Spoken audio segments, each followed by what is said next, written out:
आप लोगों के सामने एक क्वेश्चन है, वो है हार्मोनिक मीन से रिलेटेड।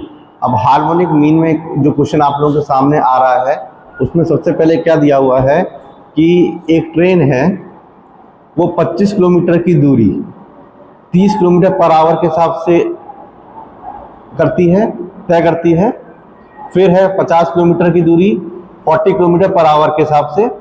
उसके बाद क्या है कि जो ट्रैक है उसमें कुछ मेंटेनेंस हो रहा है। Due to maintenance of track जो ट्रेन है वो 6 मिनट के लिए 10 किलोमीटर पर आवर के हिसाब से चलती है। उसके बाद जो इसकी रिमेनिंग जो डिस्टेंस था 24 किलोमीटर का, वो 24 किलोमीटर पर आवर के हिसाब से उसको क्लियर करती है। तो हमें इस ट्रेन की एवरेज स्पीड देखनी थी। तो हमने क्या किया कि सबसे पहले उसको एक टेबल फॉर्म में हमने उसको कर लिया। 30 kilometre per hour 25 kilometre 30 kilometre per hour से चलती है, तो 25 किलोमीटर की दूरी तय करती है। इस फॉर्म में हमने सबको लिखा, तो हमारे पास आया डिस्टेंस 100 किलोमीटर। अब आप ये पूछेंगे कि बीच में जो 1 किलोमीटर वो कहाँ से आया। उसकी कैलकुलेशन इस तरह से करी है कि जो ट्रेन की स्पीड थी वो थी 10 किलोमीटर पर आवर,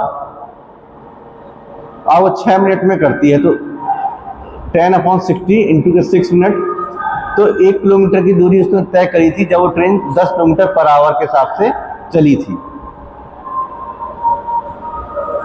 अब आगे इसकी कैलकुलेशन, ये सामने आपको फॉर्मूला दिया हुआ है, और फिर ये आगे की जो पूरी कैलकुलेशन है, और एवरेज स्पीड हमारी निकल के आई है 31.41 किलोमीटर पर आवर।